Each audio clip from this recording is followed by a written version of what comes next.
Hello everyone, welcome to agriculture Adda 24/7। Agriculture Adda 24/7 पर मैं doctor Meenakshi Rathi आप सभी का बहुत बहुत स्वागत करती हूँ बुनियाद सीरीज़ में, जहाँ हम पढ़ते हैं बायोटेक्नोलॉजी। ये 10 क्लास की एक सीरीज़ है जो IBPS, AFO, UP SSSC, FCI, AGM जैसे स्टूडेंट्स के लिए है जो इन एग्ज़ाम के लिए प्रिपेयर कर रहे हैं, जहाँ बायोटेक्नोलॉजी आपके सिलेबस का पार्ट है।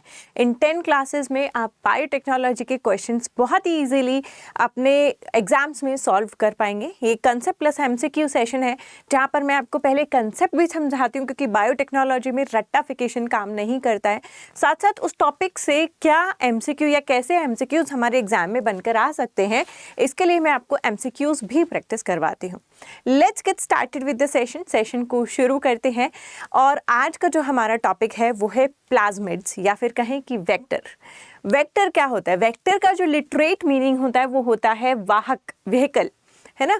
तो हम दादी से नानी के घर पे जाते हैं तो साइकिल का यूज़ आजकल कोई नहीं करता है, खैर गाड़ी या फिर मोटरसाइकिल या फिर ट्रेन या एयरप्लेन का यूज़ करते हैं, ठीक है। तो ये वाहक हैं जो हमें एक जगह से दूसरी जगह ले जा रहे हैं। ऐसे ही जीन को जब एक ऑर्गेनिज्म से ट्रांसफ़र करना होता है दूसरे ऑर्गेनिज्म, तो बीच में एक वाहन की ज़रूरत पड़ती है। एक वाहन का काम करता है आपका एक वेक्टर। तो वेक्टर का एक्चुअल मीनिंग इसीलिए उसका वाहक रखा गया है। सो वेक्टर्स कौन से हैं जो जेनेटिक्स एंड प्लांट ब्रीडिंग में हम इस्तेमाल करते हैं, और इनसे क्या क्वेश्चन हमसे पूछे जा सकते हैं। Let's get started with the session. अगर आपने अभी तक अड्डा 24/7 की एप्लीकेशन नहीं डाउनलोड की है, you can download this application. इस एप्लीकेशन में आपके job alerts, power capsule, daily quiz, all India mock test, बहुत सारे ऐसे फीचर्स मिलते हैं जो कि बहुत यूज़फुल हैं। तो मेक श्योर आप इस एप्लीकेशन को ज़रूर डाउनलोड कर रहे हैं, ठीक है। यहाँ पर आते हैं आज का हमारा टॉपिक, जैसा कि मैं पहले इंट्रोड्यूस करवा चुकी हूँ, वेक्टर्स। तो आज हम वेक्टर्स को पढ़ेंगे। सबसे पहले वेक्टर की डेफिनेशन जानते हैं। वेक्टर क्या होता है? तो देखिए, vector is a DNA molecule that has ability to replicate autonomously. एक ऐसा DNA का मॉलिक्यूल जो अपनी प्रतिकृति खुद बना सकता है, उसे किसी और की परमिशन लेने की ज़रूरत नहीं है, खुद से रेप्लिकेट कर सकता है in an appropriate host cell. अब रेप्लिकेट कहाँ करता है? एक एप्रोप्रिएट होस्ट सेल में करता है, एक लाइव सेल में करता है। The DNA fragment to be cloned is integrated for cloning. और जो DNA की फ्रेगमेंट है या फिर जो जीन ऑफ इंटरेस्ट है वो इसी के द्वारा क्लोन की जाती है या इसी में इंसर्ट की जाती है। मैंने आपको प्रीवियस क्लास में भी बताया था कि कैसे हम प्लाज्मिड में अपना जीन ऑफ इंटरेस्ट डालते हैं और उसे एक रिकॉम्बिनेंट प्लाज्मिड बना देते हैं, पुनर्योजक DNA बना देते हैं। तो देखिए, ये बैक्टीरिया का अपना जीनोम है जो उसके लिए बहुत ज़रूरी है, ठीक है। यानी कि उसका पूरा प्रोसेस इसी जीनोम से चलता है।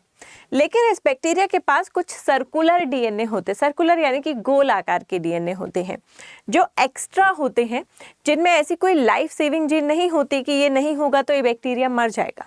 तो ऐसा कुछ इनमें स्पेशल नहीं होता है। हाँ, लेकिन कुछ अद्भुत शक्तियाँ ज़रूर ये बैक्टीरिया को प्रोवाइड करवाते हैं, जैसे कि एंटीबायोटिक रेजिस्टेंस प्रोवाइड करवाना, ठीक है। तो प्लाज्मिड्स क्या है? एक्स्ट्रा सर्कुलर DNA है जो कि बैक्टीरिया में पाए जाते हैं और ये एक वेक्टर का काम करते हैं, एक वाहक का काम करते हैं, ठीक है। Now plasmid is a DNA molecule other than the bacterial chromosome. Bacteria के जो अपने क्रोमोसोम है उससे अलग होते हैं, capable of independent replication and transmission. और ये अपनी प्रतिकृति खुद बना सकते हैं, ट्रांसमिशन खुद कर सकते हैं, इसीलिए हम इनको क्या कहते हैं? प्लाज्मिड कहते हैं। तो यही हम वेक्टर के बारे में कह रहे थे, ठीक है। तो यानी कि प्लाज्मिड एक अच्छा वेक्टर बन सकता है, राइट। अब जो ये प्लाज्मिड है इसको हम निकालते हैं बैक्टीरिया सेल से और इसी में हम जीन ऑफ इंटरेस्ट को बिठाते हैं, क्योंकि व्हीकल का काम करता है। एक अच्छे प्लाज्मिड की क्या पहचान होती है, या फिर कहूँ कि एक अच्छे प्लाज्मिड की, अच्छे वेक्टर की क्या प्रॉपर्टीज होती हैं? तो अच्छा वेक्टर कैसा होना चाहिए? रेप्लिकेट ऑटोनॉमसली, अपनी प्रतिकृति वो खुद बना सके, उसे किसी और की परमिशन की ज़रूरत ना पड़े। तो उसे हम कहते हैं प्रॉपर्टीज में सबसे पहला रेप्लिकेट ऑटोनॉमसली। अब रेप्लिकेट होने के लिए इसके पास ORI होना ज़रूरी होता है। ORI क्या होता है? और ORI होता है ओरिजिन ऑफ रेप्लिकेशन, ठीक है। चलिए, इजी ट्रांसफॉर्मेशन, यानी कि एक वेक्टर को मैं निकाल करके किसी और बैक्टीरिया में डालना चाहूँ तो वो इजीली डल जाए, इजीली उस बैक्टीरिया को ट्रांसफॉर्म करे। ट्रांसफॉर्मेशन क्या होता है मैं पिछली क्लास में बता चुकी हूँ। जब किसी रिकॉम्बिनेंट डीएनए को उठा करके हम किसी लाइव सेल बैक्टीरियल सेल में डालते हैं, इस प्रोसेस को हम ट्रांसफॉर्मेशन कहते हैं। तो ट्रांसफॉर्मेशन आसानी से हो जाए, रिस्ट्रिक्शन साइट उसमें होनी चाहिए। रिस्ट्रिक्शन साइट्स क्या होती हैं? एंडोन्यूक्लियस एंजाइम जो है सिर्फ रिस्ट्रिक्शन साइट पर ही कट करता है। अगर इसमें कोई रिस्ट्रिक्शन साइट नहीं होगी तो एंडोन्यूक्लियस कहीं कट ही नहीं कर पाएगा। कट नहीं कर पाएंगे तो हमारा जीन ऑफ इंटरेस्ट इसमें जुड़ नहीं पाएगा। तो इसमें रिस्ट्रिक्शन साइट ज़रूर होनी चाहिए ताकि एंडोन्यूक्लियस कट लगा सके और जीन इसमें इंसर्ट किया जा सके। Size should be less than 10 kb। आपके जो प्लाज्मिड या वेक्टर का जो साइज है वो 10 kb से छोटा होना चाहिए। सूटेबल मार्कर्स, इसमें कुछ मार्कर जीन भी होने चाहिए जिससे हम पहचान पाएं किस प्लाज्मिड में हमारा जीन गया है और किस प्लाज्मिड में नहीं गया है। Integrate into the host genome, और होस्ट जीनोम में आराम से इंटीग्रेट हो। तो ये सारे क्या हैं? एक आइडियल वेक्टर के या कहें कि आइडियल प्लाज्मिड की प्रॉपर्टीज़ हैं जो उसमें होनी चाहिए। ठीक है, आपसे क्वेश्चन इनसे रिलेटेड पूछ लिया जाता है, ओरिजिन ऑफ रेप्लिकेशन होना चाहिए या नहीं होना चाहिए एक वेक्टर में, तो होना चाहिए। ORI किस लिए स्टैंड करता है? ओरिजिन ऑफ रेप्लिकेशन के लिए स्टैंड करता है। ठीक है, इस तरीके के क्वेश्चन आपसे पूछ ले जाते हैं। मोस्ट यूज्ड या मोस्ट पॉपुलर प्लाज्मिड जिसको हम एज अ वेक्टर इस्तेमाल करते हैं उसका नाम है PBr322। ठीक है, PBr322 कोई नेचुरल प्लाज्मिड नहीं है, ये एक आर्टिफिशियल प्लाज्मिड है, यानी कि ये एक मैन मेड प्लाज्मिड है जिसका इस्तेमाल हम करते हैं। होल मैन मेड नहीं है, यानी कि कुछ कुछ ऑर्गेनिज्म से लेकर इसको हमने तैयार किया है। ठीक है, तो ये आपका PBr322 which is most widely used plasmid. ठीक है, अब इसका जो साइज है वो आपको याद रखने की जरूरत नहीं है। 4363 बेस पेयर्स जो है इसका साइज है। इसमें 2 सेलेक्टेबल मार्कर पाए जाते हैं, tetracycline resistant and ampicillin resistant gene. क्या होते हैं ये मैं बताती हूँ थोड़ी देर में। इसमें 12 डिफरेंट रिस्ट्रिक्शन एंडोन्यूक्लियस कट लगा सकते हैं, 12 रिस्ट्रिक्शन साइट्स हैं।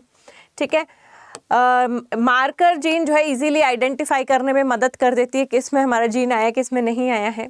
हाई कॉपी नंबर है, एक सेल में 15 प्लाज्मिड जो है इकट्ठे हो सकते हैं और एम्पलीफाई कर सकता है 1000 से 3000 बेस पेयर का जो आपकी फ्रेगमेंट होती है उसको ये एम्पलीफाई कर सकता है। ठीक है, तो ये क्या है? ये हमारे PBr322 की कुछ प्रॉपर्टीज हैं।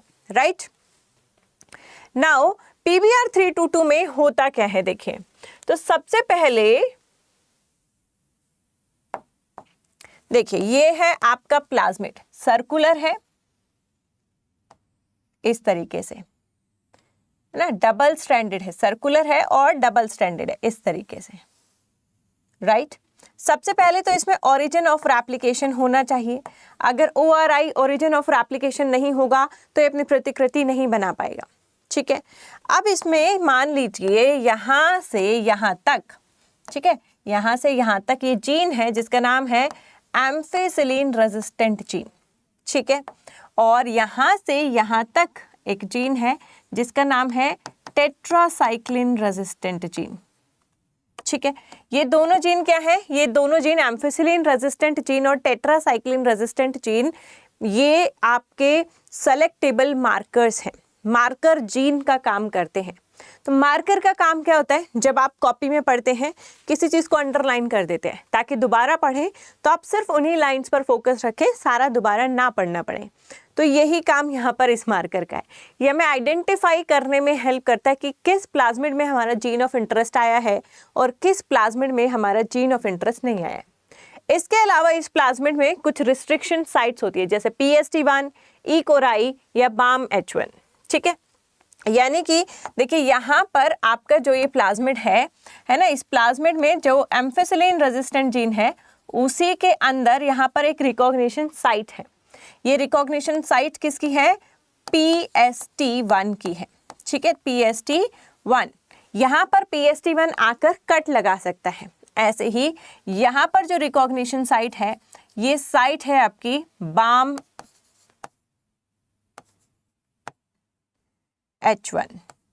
ठीक है, इसकी रिकॉग्निशन साइट है।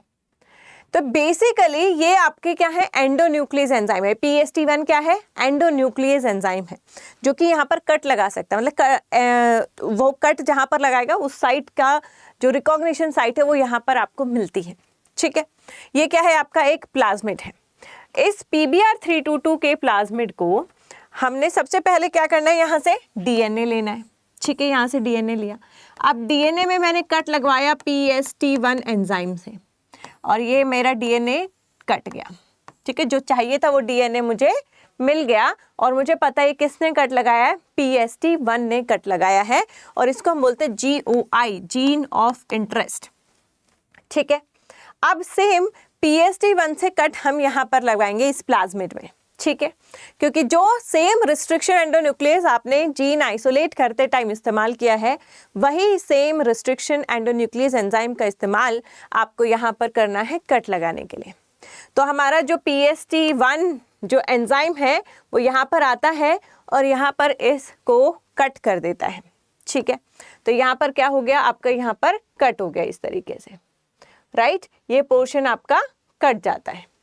ये पोर्शन कटने की वजह से यहाँ पर कुछ स्पेस बन गया है, सिंपल सी बात है ना, ये आपका स्पेस बन गया है। अब हमारा जो जीन ऑफ इंटरेस्ट है वो इस स्पेस में आकर जुड़ जाता है। ठीक है, हमारा जीन ऑफ इंटरेस्ट कैसे जुड़ेगा, यहाँ पर जो सिंगल सीक्वेंस है जो मैंने आपको कल बताया था स्टिकी एंड्स, वो इसके साथ लग जाएंगे और ये इस तरीके से जुड़ जाएगा। ऐसे यहाँ पर जो है ना, ये यहाँ से जुड़ेगा इस तरीके से, एंड इसको इस तरीके से जोड़ देगा। तो ये जो पिंक वाला है ये हमारा है जीन ऑफ इंटरेस्ट, जिसको हमने ट्रांसफ़र किया है इस प्लाज्मिड में। जैसे ही आप जीन ऑफ इंटरेस्ट कर देते हैं, ये rDNA बन जाता है, रिकॉम्बिनेंट DNA बन जाता है, या पुनर्योजक DNA बन जाता है। ठीक है, अब पुनर्योजक DNA जब बन गया तो हमें पता है कि यहाँ PST1 के साथ साथ जो एम्फिसिलिन रेजिस्टेंट जीन थी, ठीक है, यहाँ पर एम्फिसिलिन रेजिस्टेंट जीन थी, अब वो जीन यहाँ पर नहीं है क्योंकि PST1 एंजाइम ने इसको कट कर लिया है। ठीक है, तो ये जीन यहाँ पर काम नहीं कर रही है। ठीक है, थोड़ा बहुत इसका सीक्वेंस हो तो हो, लेकिन एम्फिसिलिन रेजिस्टेंट जीन अब यहाँ पर काम नहीं कर रही है क्योंकि उसकी जगह पर हमारा जीन ऑफ इंटरेस्ट आ गया है।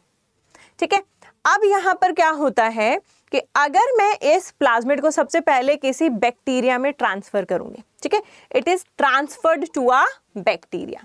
ठीक है, जब हम इसको किसी भी बैक्टीरिया में ट्रांसफर करेंगे तो इस प्रोसेस को हम कहते हैं ट्रांसफॉर्मेशन। ठीक है, ट्रांसफॉर्मेशन कहते हैं। तो यहाँ पर ये क्या है, ट्रांसफॉर्मेशन के लिए हमारे पास एक बैक्टीरिया है, इस बैक्टीरिया में ये प्लाज्मिड हमने डालना है। ठीक है, नाउ अब ये जो हमारा प्लाज्मिड है, राइट, तो यहाँ पर ये हमारा जीनोम है, इसमें हमने ये प्लाज्मिड डालना है, इसको हम क्या कहेंगे, ट्रांसफॉर्मेशन कहेंगे। अब देखते हैं कि जब हमारा ट्रांसफॉर्मेशन होता है तो आपको 3 तरीके के बैक्टीरिया एक ही सॉल्यूशन में मिलेंगे। देखो, जितना हमने बोला कि ट्रांसफर कर देंगे तो सब में ट्रांसफर हुआ या नहीं हुआ ये हमें कैसे पता चलेगा। तो ये हमारे बैक्टीरियल सेल है, इसके पास अपना खुद का DNA है, राइट। किसी के पास क्या होगा, ये प्लाज्मिड होगा, लेकिन प्लाज्मिड रिकॉम्बिनेंट वाला नहीं होगा, नॉर्मल वाला प्लाज्मिड होगा। ठीक है, किसी के पास प्लाज्मिड भी है और वो प्लाज्मिड वही प्लाज्मिड है जो हमने अभी अभी बनाया है, जो कि रिकॉम्बिनेंट प्लाज्मिड है, जिसमें जीन ऑफ इंटरेस्ट भी आया है। ठीक है, और किसी किसी बैक्टीरिया के पास कोई भी प्लाज्मिड नहीं आया है, क्योंकि जेनेटिक्स में जो चीज़ें आपको दिख नहीं रही वो 100% श्योरिटी के साथ हो ही नहीं सकती। आपने रिकॉम्बिनेंट DNA को ट्रांसफ़र तो किया, कोई सेल में वो ट्रांसफ़र हो जाएगा, किसी में वो नहीं होगा, किसी में प्लाज्मिड तो गया लेकिन रिकॉम्बिनेंट वाला नहीं गया, कोई नॉर्मल वाला चला गया, है ना। तो ये 3 तरीके के बैक्टीरिया अब एक ही सॉल्यूशन में मिक्स है। अब हमें कैसे पता चलेगा इन तीनों बैक्टीरिया में से वो बैक्टीरिया कौन सा है जो हमारी जीन ऑफ इंटरेस्ट लेकर आया है। तो ये हमें पता चलता है इसी एम्फिसिलिन रेजिस्टेंट जीन की वजह से। ठीक है, क्योंकि मैंने अभी अभी आपको क्या बताया था कि यहाँ पर अगर आपका जीन ऑफ इंटरेस्ट आ गया है तो एम्फिसिलिन रेजिस्टेंट जीन काम नहीं करती है। ठीक है, तो यहाँ पर आप क्या करेंगे कि अगर इसमें आपकी एम्फिसिलिन रेजिस्टेंट जीन काम नहीं कर रही है और टेट्रासाइक्लिन रेजिस्टेंट जीन काम कर रही है, ठीक है, ये हमें पता है क्योंकि इसमें जीन ऑफ इंटरेस्ट आ गया तो यहाँ पर एम्फिसिलिन काम नहीं कर रही है। इसमें कुछ नहीं आया बाहर से तो इसकी एम्फिसिलिन भी काम कर रही है, टेट्रासाइक्लिन भी काम कर रही है। इसमें है ही नहीं, ठीक है, तो इसमें ना तो एम्फिसिलिन है और ना ही टेट्रासाइक्लिन जीन प्रेजेंट है। ठीक है, तो यानी कि अब हम इससे कैसे पहचानेंगे, ये देखो, ये बैक्टीरिया को जब आप एक ऐसे न्यूट्रिएंट मीडिया पर डालेंगे जिसमें एम्फिसिलिन डालेंगे, एम्फिसिलिन क्या है, एक एंटीबायोटिक है, वो बैक्टीरिया को मारती है, तो इस बैक्टीरिया के पास उस एम्फिसिलिन से बचने के लिए एम्फिसिलिन रेजिस्टेंट जीन है, तो ये उससे बच जाएगा। ठीक है, क्योंकि इसके पास एक एम्फिसिलिन रेजिस्टेंट जीन है, वो काम भी कर रही है, तो अगर आप इसको एम्फिसिलिन में डालेंगे तो ये बैक्टीरिया जो है वो बच जाएगा। अगर इसको टेट्रासाइक्लिन में डालेंगे, टेट्रासाइक्लिन भी एक एंटीबायोटिक है, तो भी इसकी टेट्रासाइक्लिन जीन काम कर रही है, मतलब ये भी बच जाएगा। ठीक है, यहाँ पर क्या हो रहा है, एम्फिसिलिन रेजिस्टेंट जीन अगर इस पे काम नहीं कर रही है, जैसे ही इस बैक्टीरिया को एम्फिसिलिन दोगे तो अब इसकी रेजिस्टेंट जीन काम नहीं कर रही, तो ये एंटीबायोटिक इस बैक्टीरिया को मार देगी। ठीक है, लेकिन अगर टेट्रासाइक्लिन डालेंगे तो नहीं मार पाएगी, क्योंकि टेट्रासाइक्लिन से रेजिस्टेंट जीन अभी भी इसमें काम कर रहा है। इस बैक्टीरिया में एम्फिसिलिन डालेंगे तो भी मर जाएगा, टेट्रासाइक्लिन डालेंगे तो भी मर जाएगा, क्योंकि इसके पास प्रतिरोधक क्षमता है ही नहीं, इसके पास रेजिस्टेंट जीन है ही नहीं। इसके आधार पर हमने ये पहचाना, ये दोनों में सेंसिटिविटी शो कर रहा है, दोनों से ही मर रहा है, मतलब इसमें कोई रिकॉम्बिनेंट डीएनए नहीं है, ये दोनों से बच रहा है, मतलब इसमें प्लाज्मिड तो है पर रिकॉम्बिनेंट वाला नहीं है, ये एक से बच रहा है और एक से मर रहा है, यानी कि इसके पास हमारा रिकॉम्बिनेंट डीएनए प्रेजेंट है। तो इसने हमारी क्या हेल्प की, मदद की ये देखने में कि हमारा रिकॉम्बिनेंट डीएनए किसके अंदर आया है, रिकॉम्बिनेंट का सिलेक्शन करने में हमारी मदद की है। इसीलिए इन एम्फिसिलिन रेजिस्टेंट जीन और टेट्रासाइक्लिन रेजिस्टेंट जीन को हम क्या कहते हैं, सेलेक्टेबल मार्कर्स कहते हैं। सेलेक्टेबल मार्कर्स हम इनको कहते हैं। ठीक है, आई बात समझ में। तो बेसिकली ये एम्फिसिलिन जीन काम क्यों नहीं कर रही थी, क्योंकि इसमें हमारा जीन ऑफ इंटरेस्ट आ गया था, हमारे जीन ऑफ इंटरेस्ट ने एम्फिसिलिन रेजिस्टेंट जीन का काम रोक दिया। इस वजह से ये बैक्टीरिया जिसमें ये प्लाज्मिड जिसमें भी जाएगा वो बैक्टीरिया एम्फिसिलिन से सेंसिटिव होगा, एम्फिसिलिन से अपने आप को नहीं बचा पाएगा, लेकिन टेट्रासाइक्लिन से बचा पाएगा, क्योंकि यहाँ कोई जीन नहीं आया है। ठीक है, क्योंकि जो कट है वो PST1 ने लगाया था, अगर BAM-H1 ने लगाया होता तो सेम चीज टेट्रासाइक्लिन के साथ भी हो सकती थी। ठीक है, तो इसको हम बेसिकली कहते हैं सेलेक्टेबल मार्कर्स, और इसी को हम रिकॉम्बिनेंट सिलेक्शन कहते हैं, जो बहुत जरूरी होता है। तो देखिए, ये आपका PST है, एम्फिसिलिन रेजिस्टेंट जीन है, ग्रीन वाला। अगर इस ग्रीन वाले पोर्शन में आपकी जीन ऑफ इंटरेस्ट आ जाती है PST के कट लगाने से, तो एम्फिसिलिन रेजिस्टेंट जीन काम नहीं कर पाता, इसे प्रतिरोधक क्षमता नहीं दे पाता और ये एम्फिसिलिन से सेंसिटिव हो जाता है। ठीक है, तो इससे हमें पता चलता है कि हमारा जो रिकॉम्बिनेंट डीएनए है वो कहाँ आया है। ठीक है, तो ये आपका पूरे प्रोसेस है। नेक्स्ट आते हैं, ऐसा ही एक प्लाज्मिड किस में मिलता है, एग्रोबैक्टीरियम में मिलता है। एग्रोबैक्टीरियम ट्यूमिनिफेशन इस बैक्टीरिया का नाम है, कई बार पूछा जाता है डिफरेंट एग्जाम्स में। इसको नेचुरल जेनेटिक इंजीनियर भी कहते हैं, है ना, इसको नेचुरल जेनेटिक इंजीनियर कहते हैं। क्यों कहते हैं, क्योंकि जो काम हम प्लाज्मिड से अभी करवा रहे थे कि जीन बिठा के दूसरे में डालना है, ये काम हमारे लिए ये थोड़ा और आसान कर देता है। तो ये बैक्टीरियम के पास भी एक प्लाज्मिड है, क्योंकि ये भी बैक्टीरिया है, इसके पास भी एक प्लाज्मिड है, वो प्लाज्मिड कहलाता है TI प्लाज्मिड। TI प्लाज्मिड क्यों कहते हैं, क्योंकि इसका नाम है ट्यूमर इंड्यूसिंग प्लाज्मिड, यानी कि वो प्लांट्स में ट्यूमर्स बनाता है, गॉल फॉर्मेशन करता है। ठीक है, ये बैक्टीरियम जो है ग्राम नेगेटिव बैक्टीरिया है, जो कि सॉइल में पाया जाता है। ठीक है, सॉइल में पाया जाता है और ये प्लांट्स को इन्फेक्ट करता है, मतलब ये बैक्टीरिया जिस प्लांट पर अटैक करता है, इन्फेक्ट करता है, उस प्लांट में गॉल फॉर्मेशन हो जाती है, ट्यूमर बनना शुरू हो जाता है। ठीक है, तो मैम ये हमारे किस काम आ सकता है, हम प्लांट्स में ट्यूमर थोड़ी करवाना चाह रहे हैं। ठीक है, तो ट्यूमर तो नहीं करवाना चाह रहे, लेकिन इसके प्लाज्मिड को देखिए पहले। ठीक है, ये है TI plasmid. Again TI plasmid है, ओरिजिन ऑफ रेप्लिकेशन तो होगा ही, ठीक है। ओरिजिन ऑफ रेप्लिकेशन क्या होगा, प्रतिकृति बनाने के लिए जरूरी होता है। उसके अलावा इसमें देखिए यहाँ पर एक विरुलेंट रीजन है। विरुलेंट रीजन मतलब खतरनाक वाला रीजन है, ठीक है। ये विरुलेंट रीजन है, ये है लेफ्ट बॉर्डर और ये है राइट बॉर्डर। लेफ्ट बॉर्डर और राइट बॉर्डर के बीच में ये जो डीएनए है इसको बोला जाता है टी डीएनए। टी डीएनए यानी कि ट्रांसफर डीएनए, ठीक है। तो जब ये बैक्टीरिया किसी प्लांट को अफेक्ट करता है, प्लांट में अटैक करता है, तब क्या होता है, जो ये टीआई प्लाज्मिड है ये राइट और लेफ्ट बॉर्डर से टूट के इतना जो पोर्शन है वो प्लांट के अंदर चला जाता है, ठीक है। और जहाँ ये प्लांट में अंदर जाता है इसके अंदर 3 जीन है, ऑक्सिन, साइटोकिनिन और ओपाइन जीन। ये क्या करती हैं, ऑक्सिन और साइटोकिनिन है, वहाँ बहुत ज़्यादा सेल डिवीजन करवाती हैं।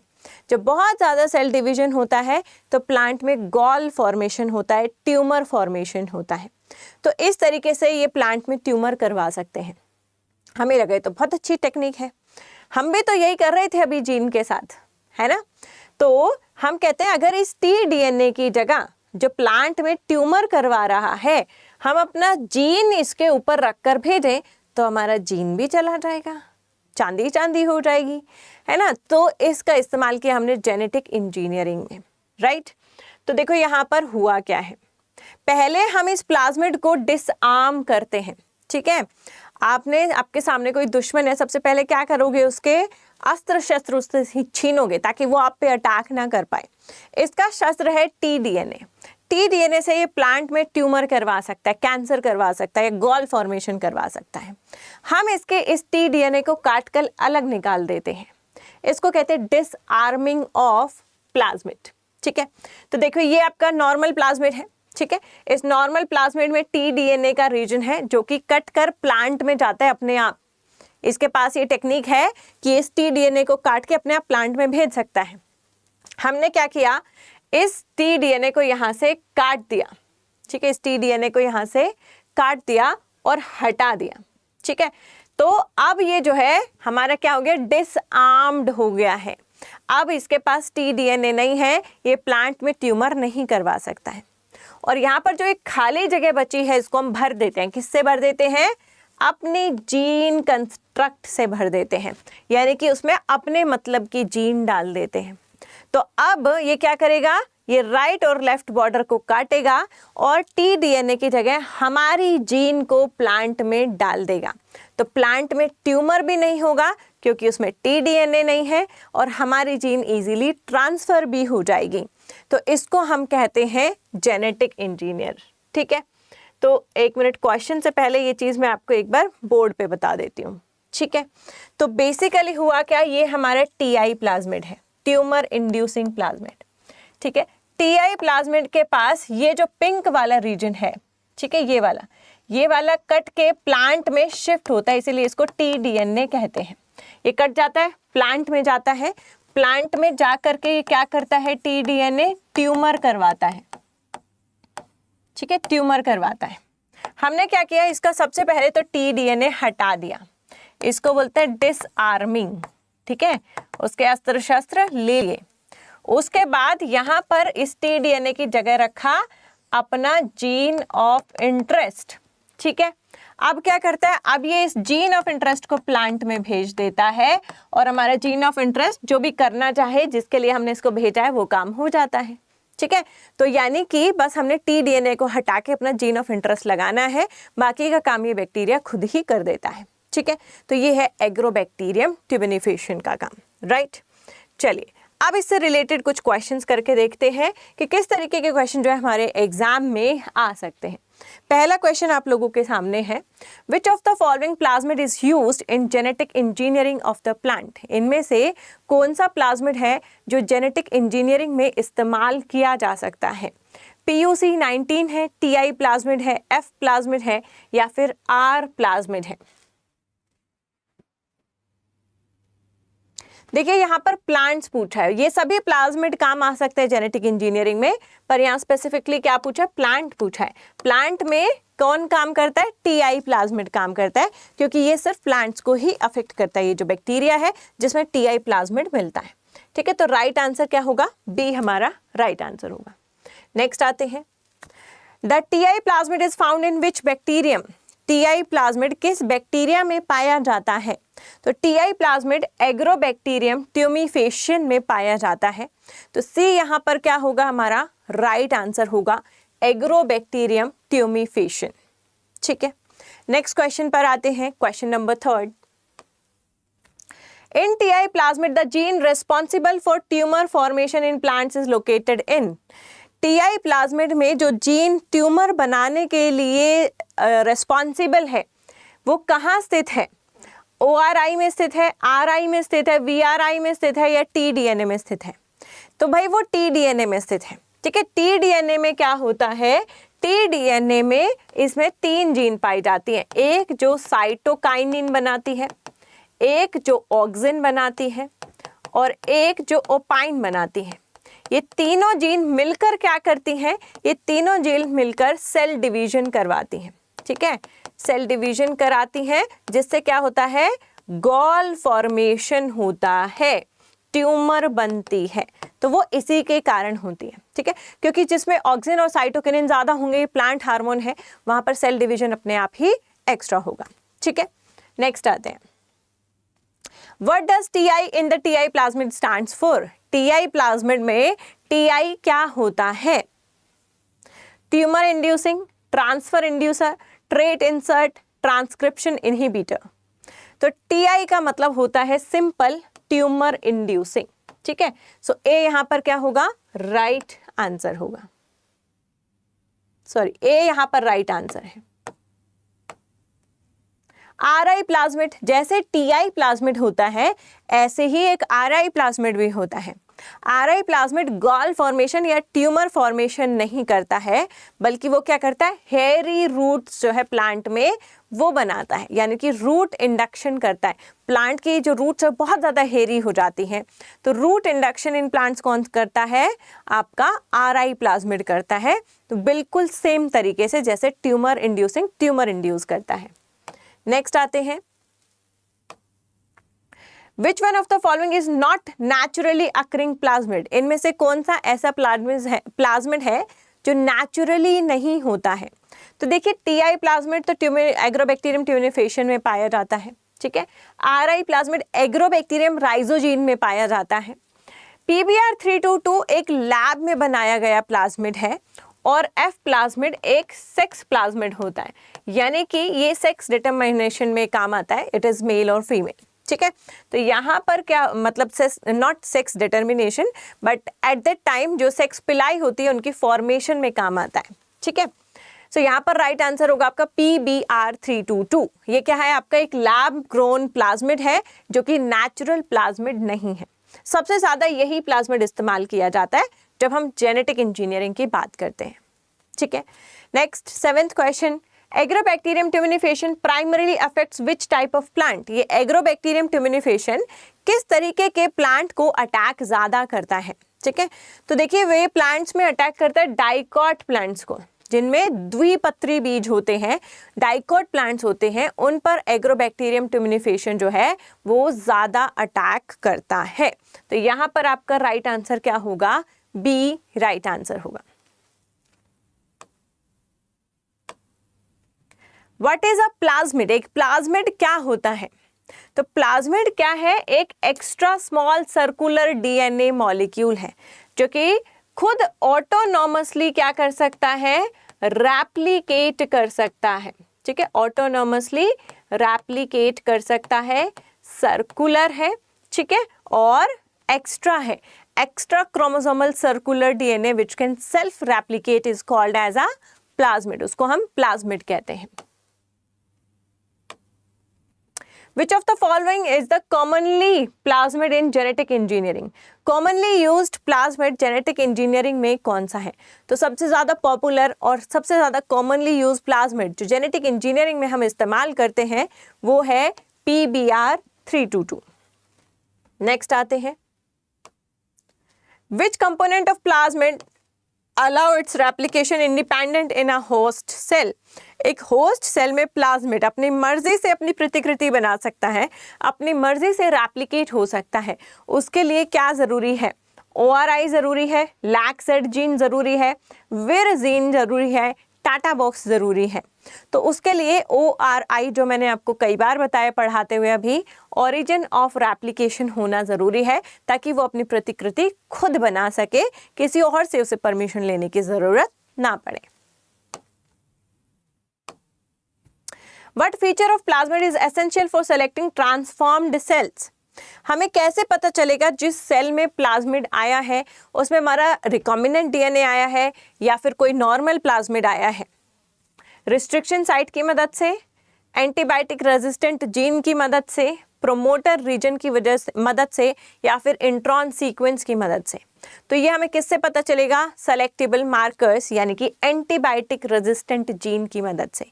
क्योंकि ये जीन अगर काम नहीं कर रही है तो हमें समझ आ रहा है उसकी जगह पे हमारा जीन ऑफ इंटरेस्ट आया है ना। तो एंटीबायोटिक रेजिस्टेंट जीन हमें ढूंढने में मदद करती है किस बैक्टीरिया में हमारा जीन ऑफ इंटरेस्ट आया है। ठीक है, सो बी यहाँ पर क्या होगा? राइट आंसर होगा। The selectable marker gene in plasmid PBR322। Marker PBR322 में कौन सी दो सेलेक्टेबल जीन्स पाई जाती हैं? ठीक है, तो मार्कर PBR322 में tetracycline resistant gene and ampicillin resistant gene, ये दो जीन जो है उसमें पाई जाती हैं।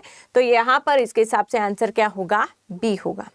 अगर आपसे कोई GFP की फुल फॉर्म पूछ ले तो इसका ग्रीन फ्लोरोसेंट प्रोटीन, ठीक है, ये आपकी GFP की फुल फॉर्म होती है। नेक्स्ट आते हैं, which of the following is not a characteristic of an ideal plasmid vector. एक आइडियल प्लाज्मिड वेक्टर कैसा होना चाहिए? एक आइडियल प्लाज्मिड वेक्टर छोटा होना चाहिए, 10 kb साइज का या उससे कम, इजीली अवेलेबल हो, सेल्फ रेप्लिकेट कर सके, इजी टू ट्रांसफॉर्म हो, इसमें रेजिस्टेंट ये एंटीबायोटिक रेजिस्टेंट जीन या सेलेक्टेबल मार्कर्स उसमें प्रेजेंट हो, ये सारी चीज़ें होनी चाहिए। मल्टीपल क्लोनिंग साइट हो, सेलेक्टेबल मार्कर हो, ओरिजिन हो, लार्ज साइज हो। ठीक है, नॉट अ कैरेक्टरिस्टिक पूछा मतलब लार्ज साइज नहीं होना चाहिए, बाकी सब होना चाहिए क्योंकि 10 kb या उससे छोटा होता है। So C will be the right answer. Plasmids are naturally found in. Plasmid कहाँ मिलते हैं? फंगस में मिलते हैं, वायरस में मिलते हैं, बैक्टीरिया में मिलते हैं, एनिमल्स में मिलते हैं, प्लांट्स में मिलते हैं।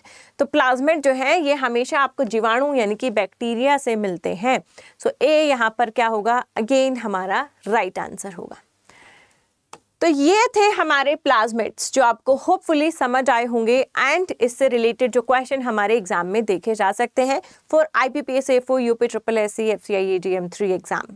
ठीक है, अगर आप IBPS AFO की तैयारी कर रहे हैं, टारगेट बैच में एडमिशन ले सकते हैं। टारगेट बैच जो है हमारा 16 जुलाई से शुरू होने जा रहा है, जो कि एक फास्ट रिवीजन बैच होगा जिसमें आपके प्रीलिम्स, मेंस और इंटरव्यू यानी कि एक कंप्लीट बैच जो है ये आपको मिल रहा है, राइट। और अगर आप एग्रीकल्चर से रिलेटेड मल्टीपल एग्जाम्स देते हैं तो एग्रीकल्चर महापैक में एनरोल कर सकते हैं। इसमें आपको चाहे आप IBPS AFO की तैयारी कर रहे हैं, क्रिप्को की कर रहे हैं, इफ्को की कर रहे हैं, NSC की कर रहे हैं, UPSSSC की कर रहे हैं, सभी के live classes, video recorded classes, e books and test series सब एक ही एनरोलमेंट में आपको मिलता है। आप किसी भी बैच में एनरोल करना चाहेंगे, तरीका बिल्कुल सेम है। तो सबसे पहले आपने क्या करना है? एप्लीकेशन डाउनलोड करनी है। डाउनलोड करके लॉगिन करके गवर्नमेंट एग्जाम्स में एग्रीकल्चर को चुनना है या फिर वेबसाइट पर जाना है, अड्डा 24/7 लिखना है। इस तरीके से आपकी वेबसाइट दिखेगी। ठीक है, ऑल कोर्सेज में जाइए, एग्रीकल्चर को चुनिए। एग्रीकल्चर से ऑप्शंस आपको दिख रहे हैं जैसे कि IBPS AFO है ना, मैंने इसको चूज़ किया। ये मेरा टारगेट बैच है जिसमें मैं एडमिशन लेना चाहती हूँ। 12 महीने की इसमें वैलिडिटी है टारगेट बैच में। जैसे ही हम बाय नाउ करेंगे तो हमें यहाँ कूपन कोड एंटर करना है। कूपन आपका क्या होगा? कूपन आपका होगा Y448A। जैसे ही आप Y448A अप्लाई कर देते हैं, आपका डिस्काउंट जो है वो एक्टिवेट हो जाता है। 2599 में आप इस टारगेट बैच में एडमिशन ले सकते हैं और अपनी प्रिपरेशन को बूस्ट कर सकते हैं। जो भी बच्चे सेल्फ स्टडीज़ करना चाहते हैं, एक कंप्लीट 10 बुक्स का सेट भी आपको मिल सकता है। अगर आप यहाँ ऑल कोर्सेज में IBP एग्रीकल्चर, IBPS AFO, इसमें नीचे बिल्कुल नीचे जाएंगे, ये आपका पूरा 10 बुक्स का सेट है जहाँ पर 3 प्रीलिम्स की और 7 मेंस की बुक्स आपको मिल सकती हैं। इसमें भी आपने क्या करना है, बाय नाउ करना है, यहाँ पर कूपन कोड लगाना है। कूपन कोड आपका सेम होगा Y448A और अप्लाई कर देना है। ठीक है, 2000 में 10 बुक आपको ये आपके घर पर हार्ड कॉपी में मिलेगी। आप सेल्फ स्टडीज़ कर सकते हैं, प्रीलिम्स के क्वेश्चंस प्रैक्टिस कर सकते हैं, और जो आपके लेवल ऑफ क्वेश्चंस रहेंगे वो बिल्कुल प्रीलिम्स जैसे ही इसमें रहेंगे। साथ साथ इसमें मेंस की बुक्स भी हैं, पूरे सारे सब्जेक्ट्स इसमें अच्छे से कॉम्प्रिहेंसिव तरीके से कवर्ड है। Okay guys, thank you so much, goodbye, take care. फिर मिलते हैं अपनी अगली क्लास में एक नए टॉपिक के साथ। Do not forget to subscribe to agriculture Adda 24/7। Goodbye and take care.